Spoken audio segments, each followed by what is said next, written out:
오늘은 성탄을 기다리는 자라라는 제목으로 말씀 증거합니다. 성탄을 기다리는 자. 우리는 기다림의 삶을 살고 있습니다. 많은 사람들이 어떤 기다림이냐, 우리가 잘 아는 카네기의 강철왕 카네기를 알죠? 그 화장실 벽에 걸쳐 있는 그림 한 폭을 그는 일평생 이렇게 그림을 보고 삶을 살았다고 합니다. 근데 그 그림 밑에 있는 그 글귀 때문에, 그림 밑에 있는 글귀 때문에 그는 그 그림을 이렇게 사랑하게 된 것입니다. 반드시 밀물은 밀려온다.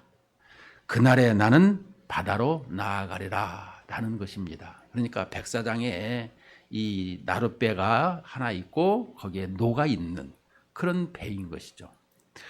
그는 이 28살 때에 이 어떤 할아버지를 이렇게 보고 그 그림을 만나서 보고 나서 그 그림을 이렇게 세상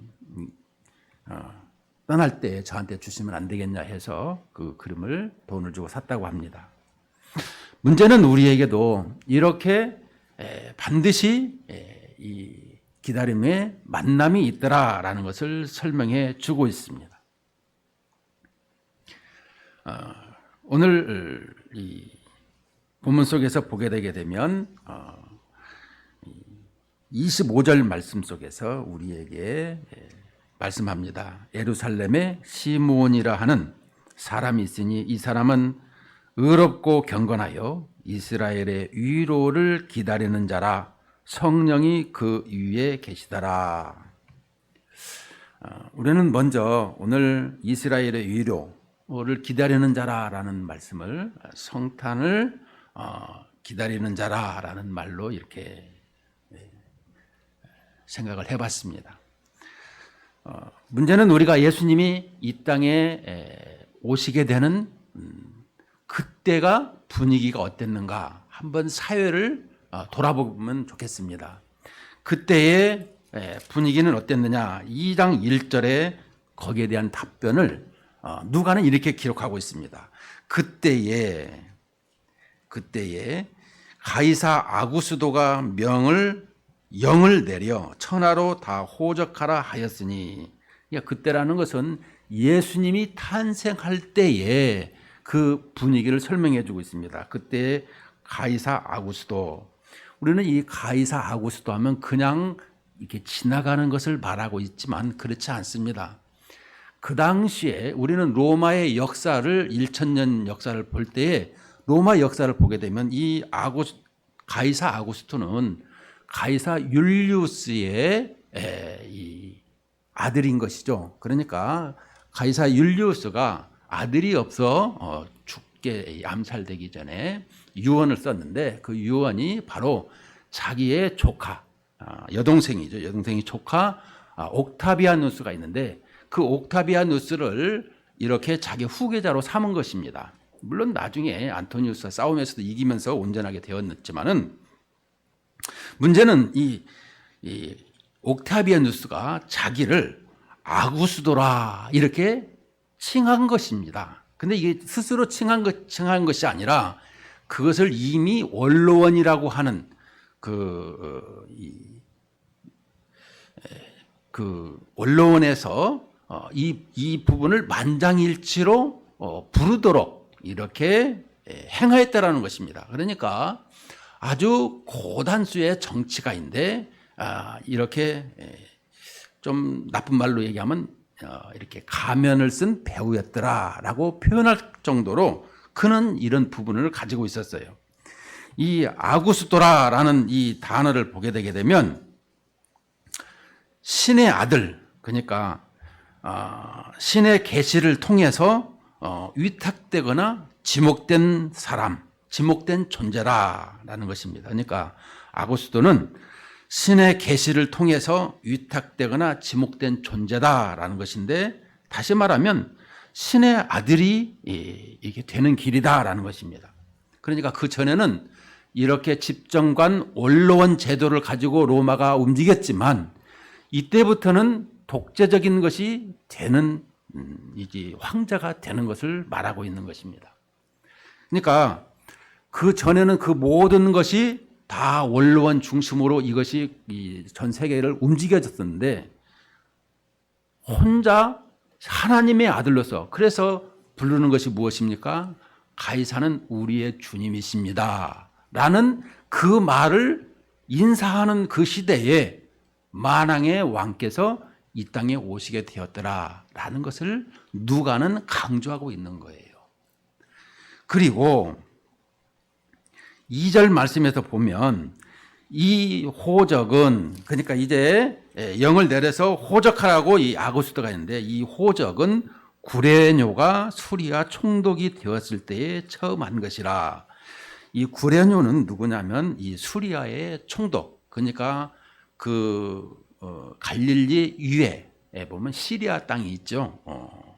바울의 고향이기도 하는데 이때에 수리아의 총독으로 가 있습니다. 그런데 이 구레뇨가 누구냐면 바로 옥타비아누스의 혀처럼 움직여주는 사람이에요. 그러니까 그 나라를, 이 로마를 움직이려고 하게 되면 무엇이 있습니까? 군대가 있고 법이 있고 이렇게 세금이 있어요. 돈이 있어야 되는 것이죠.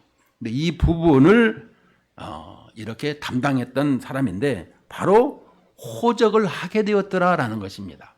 호적은 왜 합니까? 사람의 숫자를 이렇게 만들어 보고하는 것이죠. 우리는 그 호적을 할 때에 출애굽기에서 모세에게 이 많은 사람들의 숫자를 세웠습니다. 그래서 60만이나 되는 것을 볼 때에 그것은 한 사람의 영혼을 반세겔씩 내는 것을, 이렇게 그 영혼을 이렇게 바로 세우는 것을 출애굽기에서는 설명했지만, 오늘 여기에서는 그 나라의 재정을 담당하고자, 또 군대의 수를 이렇게 세워보고자, 또 나아가서 그 젊은 인력이 일할 수 있는, 다시 말하면 건설을 할 때, 건축을 할 때 동원되는 그것을 알고자 하는 여러 가지 세 가지의 문제를 이렇게 가지고 호적을 하라라는 것을 설명하고 있는 것입니다. 그러니까 우리 인구 수를 헤아릴 때 느끼는 것은 무엇입니까? 전쟁에 착출될 것. 요즘에 우리나라도 군대 수가 자꾸 줄어든다고 하죠. 이 젊은 장정들이 자꾸 모자라서 용병제를 써야 된다는 이런 말도 하고 그러는데, 이처럼 당시에 옥타비아누스가 이 구레뇨, 이 가이사가 구레뇨가 아니죠. 그 구레뇨가 이 호적을 되었을 때 했더라라는 것을 설명해 주고 있는데, 바로 옥타비아누스가 이것을 행하라고 한 것입니다. 그때에 이 앵글이 어디로 가느냐라고 하면 바로 이 호적하러 가는 요셉과 또 마리아에 대해서 이 앵글이 초점이 맞춰지죠. 거기에서 베들레헴으로 가는 것을 설명해 주고 있습니다. 잉태되어 있을 때 4절에 보면 요셉도 다윗의 집 족속이므로 갈릴리 나사렛 동네에 유대를 향하여 베들레헴이라는 다윗의 동네로 그 약혼한 마리아와 함께 호적하러 올라가니 마리아가 이미 잉태하였더라. 거기 있을 때에 해산할 날이 차서 첫 아들을 낳아 강보로 싸서 구유에 누웠으니 이는 여관에 있을 곳이 없음이라라. 첫 아들을 낳아 강보로 싸서 구유에 누웠으니, 이제 주님을 탄생한 것을 말씀해 주고 있습니다. 이처럼 그 베들레헴에 우리는 미가서 5장 2절에서 말씀하죠. 이 베들레헴 유브라다야 결코 작지 아니하도다라고 하는 이 의미적인 것을 우리에게 설명해 주고 있습니다. 그리고 이제 이 21절에 보게 되면은 우리에게 할례할 8일이 되매, 이제 탄생하고 8일이 되었습니다. 그 이름을 예수라니 곧 잉태하기 전에 천사가 일컫는 바라라. 그래서 예수님을 이제 천사가 가르쳐 준 대로 이 마태복음 1장 21절에도 보면 그 이름을 예수라라 이렇게 가르쳐 주죠. 그래서 예수님을 이렇게 부르게 됩니다. 그리고 22절에 보면 모세의 법대로 정결 예식의 날이 참해 아기를 데리고 예루살렘에 올라가니, 자, 모세의 법대로 정결 예식의 날이 참해라는 것은 레위기 21장을 우리가 볼 수가 있습니다.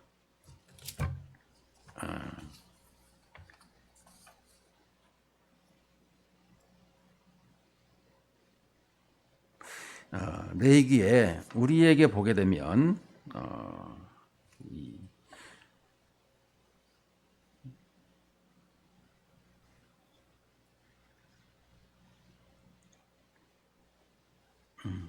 레위기 12장을 보도록 하겠습니다. 제가 착각했습니다. 레위기 12장에 보면 이 출산한 사람들의 말을 하고 있습니다. 말씀을 하고 있는데 레위기 12장에 보게 되면 몇 절 되지 않습니다. 보게 되면 우리 8절까지 보게 되는데 제가 읽어보겠습니다. 여호와께서 모세에게 말씀하여 이르시되 이스라엘 자손에게 말하여 이르라. 여인이 임신하여 남자를 낳으면 그는 이레 동안 부정하리니 곧 월경할 때와 같이 부정할 것이며 여덟째 날에는 그 아이의 포피를 벨 것이요 그 여인은 아직도 33일 지내야 사녀리 깨끗하리니 정결하게 되는 기한이 차기 전에는 성물을 만지지도 말며 성소에 들어가지도 말 것이며 여자를 낳으면 그는 두 이레 동안 부정하리니 월경할 때와 같을 것이며 사녀리 깨끗하게 되면 66일을 지내야 하리라. 아들이나 딸이나 정결하게 되는 기한이 차면 그 여인은 번제를 위하여 1년 된 어린 양을 가지고 속죄제를 위하여 집비둘기 새끼나 이 산비둘기를 회막문 제사장에게로 가져갈 것이요 제사장은 그것을 여호와 앞에 들여서 그 여인을 위하여 속죄할지니 그리하면 사녀리 깨끗하리라. 이는 아들이나 딸을 생산한 여인에 대한 규례니라. 그 여인이 어린 양을 바치기에 힘이 미치지 못하면 산비둘기 2마리나 집비둘기 새끼 2마리를 가져다가 하나는 번제물로 하나는 속죄제물로 삼을 것이요 제사장은 그를 위하여 속죄할지니 그가 정결하리라. 여기서 다시 보게 되면 무슨 내용이냐?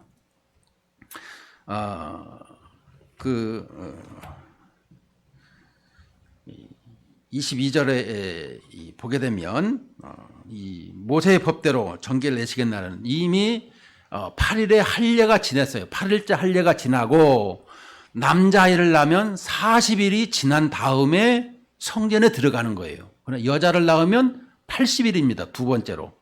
그리고 이 정결함을 가지기 위해서 이렇게 올라가는데 정결 예식대로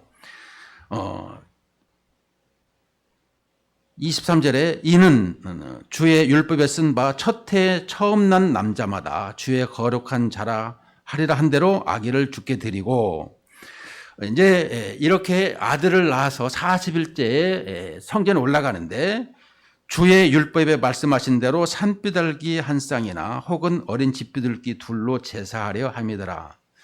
분명히 레위기에서는 12장에서 양을 번제물로 드리라 하겠습니다. 그런데 가난한 자들에게는 이 집비둘기나 이 산비둘기 어린 새끼로 어린 이 집비둘기로 제사하라고 이렇게 했습니다. 그러니까 여기 보면은 요셉과 마리아는 양을 드릴 것이 못됨으로 너무 이 삶이 어려움으로 산비둘기 한 쌍이나 어린 집비둘기 둘로 제사하려 함이라는 걸 볼 때 아주 너무 가난한 생활했더라는 것을 우리에게 설명해 주고 있습니다. 그래서 이 둘이 이 요셉과 마리아가 지금 성전에 올라가서 이제 제사를 드리고 이제 깨끗함을 받는 것입니다. 그때에 25절에부터 이제 그때가 나옵니다. 예루살렘에 시므온이라 하는 사람이 있으니 이 사람은 의롭고 경건하여 이스라엘의 위로를 기다리는 자라. 성령이 그 위에 계시더라. 그가 주의 그리스도를 보기 전에는 죽지 아니하리라 하는 성령의 지시를 받았더니 성령의 감동으로 성전에 들어가매 마침 부모가 율법의 관례대로 행하고자 하여 그 아기 예수를 데리고 오는지라.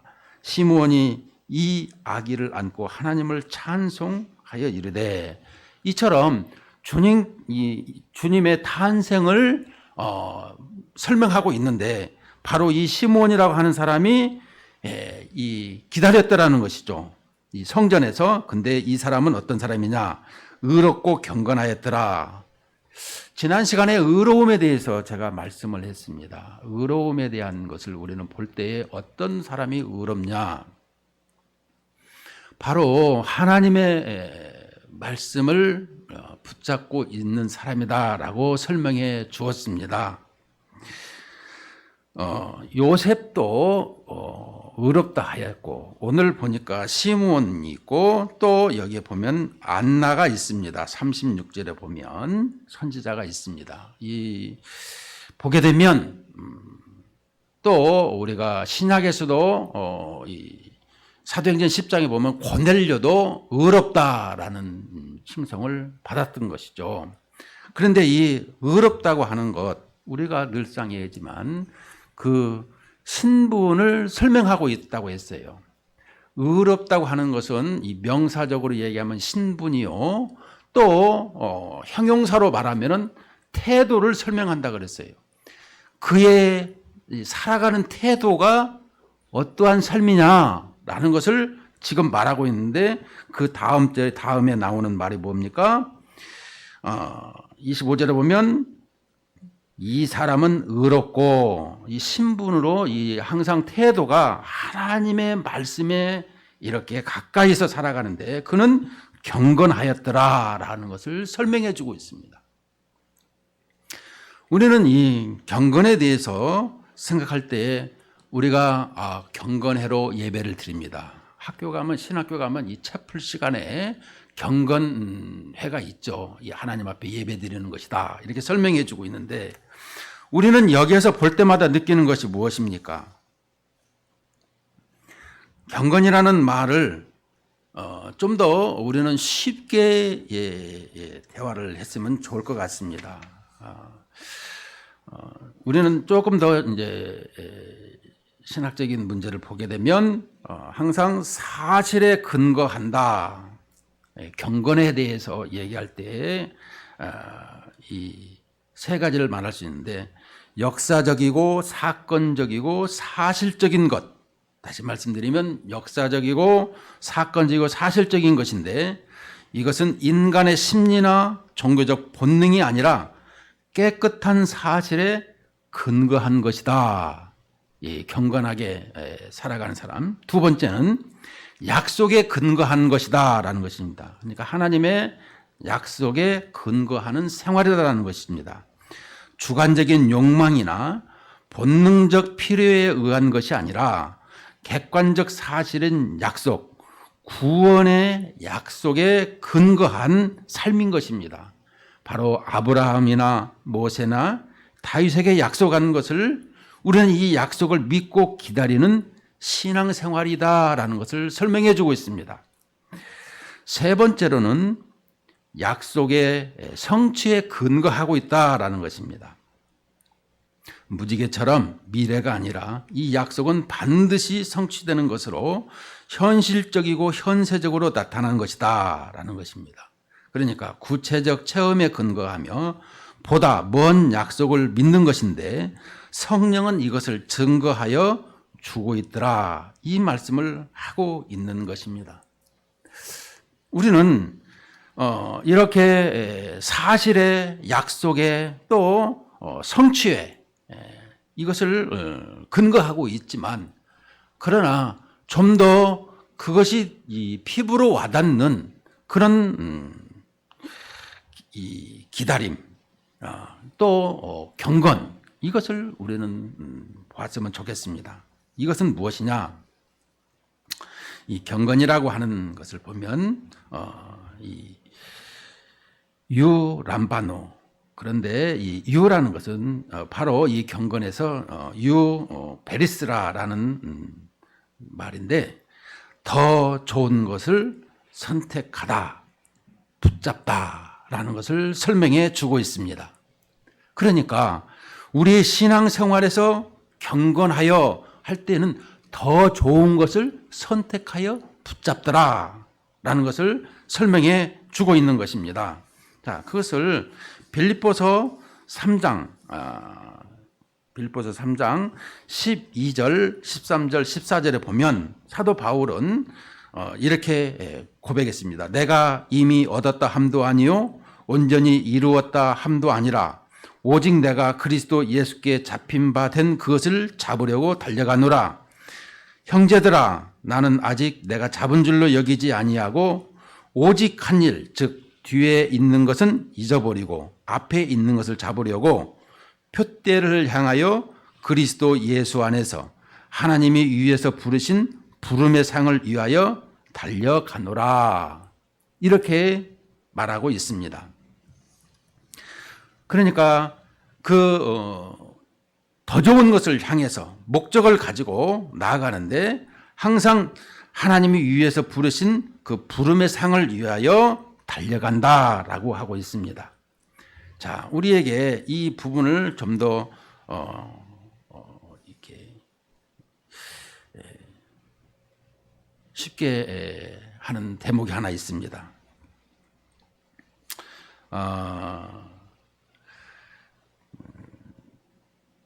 이 귀족들이 모여서 식사를 이렇게 합니다.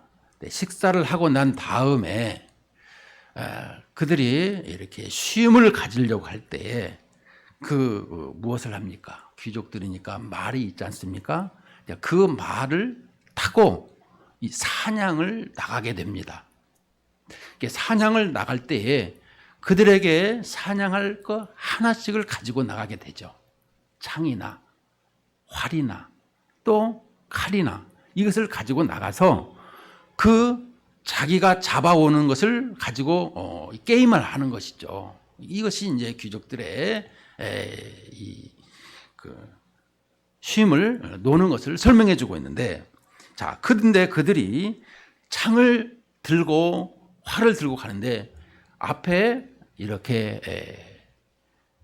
토끼 한 마리가 있습니다.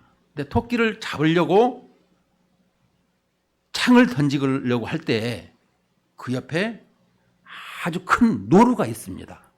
그러면 그 노루를 어떻게 할까요? 창 한 번에 두 마리는 잡을 수가 없죠. 그렇다면 토끼는 포기하고 노루에 향해서 창을 던지는데 우리는 이 창을 던질 때에 더 좋은 것으로 생각을 하는 것을 설명해 주고 있는 것입니다. 그리고 그것을 확실하게 목표를 정해야 되는 것이죠. 그래야 잡는 거 아니겠습니까? 이처럼 이 더 좋은 것으로 설명해 주고 있는 것이 바로 이 경건에 대해서 말씀하고 있는데, 바로 사도 바울은 여기에서 이렇게 달려가노라라고 또 설명하고 있습니다. 더 좋은 것을 취하려고 달려간다, 이런 말씀을 하고 있습니다. 근데 이 달려간다라는 말은 우리가 달려갈 때 단거리가 있고 이 마라톤이 있습니다. 단거리 선수들은 항상 다리가 울퉁불퉁 근육이 있지만 마라톤 선수들은 삐싹 말라가지고 이렇게 다리가 있는 것을 설명해 주고 있습니다. 그런데 여기에서 지금 달려간다라는 말을 하는 것을 보게 되면 바로 이 근육이 아주 울퉁불퉁한 이런 모습의 단거리 선수를 설명해 주고 있습니다. 그러므로 여기에서 우리들은 목적을 향해서 달려갈 때 단거리 선수가 달려가는 것처럼 최선을 다해서 땅소리가 나면은 최선을 다해서 달려가듯이 우리 그리스도인들은 이렇게 최선을 다해서 달려가는 신앙이 되어야 된다, 이렇게 말씀하고 있습니다. 저기 날려 키세요. 오늘 우리에게 이 시므온의 이 위로를 기다리는 것, 우리는 이 부분을 볼 때마다 느끼는 것이 무엇입니까? 우리의 삶이 항상 성탄을 기다리는 신앙인이다라는 것을 설명해 주고 있습니다. 어떻게 기다리느냐? 우리는 이처럼 더 좋은 것을 선택하고 달려가는 이러한 삶으로 기다려야 된다라는 것입니다. 우리의 이게 실천적인 모습이 되는 것입니다. 그러니까 제가 역사적인 말씀을 했고 또 신학적인 하나님의 아들이 이 땅에 오셔서 우리에게 이 위로를 주시고 기다리는 것을 통해서 우리가 실천적인 삶을 어떻게 살아야 되는 것인가라는 것을 우리가 지금 생각해 보고 있는 것입니다. 바로 이 시므온이 아기를 안고 하나님을 찬송합니다. 주제여 이제는 말씀하신 대로 종을 평안히 놓아주시는도다. 우리가 늘 죄의 속박에 눌려있는 것을 볼 때에 바로 31절에 이는 만민 앞에 예비하신 것이라 이방을 비추는 빛이요 주의 백성 이스라엘의 영광이니이다. 그것은 무엇이겠습니까? 창세기 22장 18절에 보게 되면 천하 만민이 너로 말미암아 복을 얻을 것이라 아브라함에게 하나님이 말씀하셨어요. 그런데 오늘 2장 31절에도 보면 이는 만민 앞에 예비하신 것이라 다 예수 그리스도로 말미암아 구원을 우리에게 보여줬더라는 것. 30절에 보면 내 눈이 주의 구원을 보았사오니 이는 만민 앞에 예비하신 것이라 이방을 비추는 빛이요 주의 백성 이스라엘의 영광이니이다. 이렇게 지금 말씀하고 있는 것을 볼 때에 주의 구원을 보았사오니 십자가에 죽으시고 부활하시는 것을 보았더라.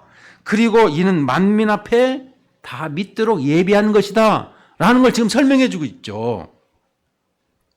나아가서 이방을 비추는 빛이요 주의 백성 이스라엘의 영광이다. 이렇게 고백하는 것을 보게 되는 것입니다. 우리의 신앙생활, 여러분 어떠한 신앙생활을 가져야 할까요? 바로 우리는 이미 예수님께서 이 땅에 오셨고 또 우리를 위해서 십자가의 고난과 또 죽으심과 부활을 통해서 우리가 영생을 가지고 살아가는 하나님의 자녀가 되었고 또 하나님의 백성으로서 이 땅을 살아가고 있는 것입니다. 그렇다면 이렇게 이 시므온이 주님 만나기를 기다렸던 것처럼 우리는 그러면 어떤 기다림이어야 되는가? 바로 주님의 재림을 기다리는 것을 설명하고 있는 것입니다. 우리는 이미 오신 예수님이 다시 오실 예수님을 우리에게 말씀하셨습니다. 마태복음 28장 19절 20절로 보게 되면 내가 세상 끝날까지 너희와 함께하며 내가 다시 온다라고 우리는 사도행전 1장에서 8절을 보면 이렇게 들림 받으시고 다시 오신다고 약속하셨습니다. 우리는 그 약속을 믿고 기다리는 삶을 살아가는 것입니다. 우리의 신앙생활은 이처럼 그러나 중요한 것은 항상 의롭고 경건한 모습. 제가 지난 시간에 말씀드렸습니다. 어머니는 자녀를 잉태한 후부터 이 자녀와 어머니와 만남을 가지기 위해서 먹는 것도 입는 것도 집 생활 구조도 생활하는 말도 바꾼다고 하였습니다. 우리 그리스도인들은 하나님의 자녀로서 주님을 맞이할 모든 것이 바뀌어 있어야 된다라는 것입니다. 어떻게? 하나님의 말씀으로 말미암아 우리가 바뀌어져 있어야 된다 이런 말인 것입니다. 우리 신앙생활에 항상 이렇게 흔들리지 아니하고 확실한 주님의 말씀으로 주님을 기다리는 이런 성탄절이 되시기를 주의 이름으로 축원을 드립니다.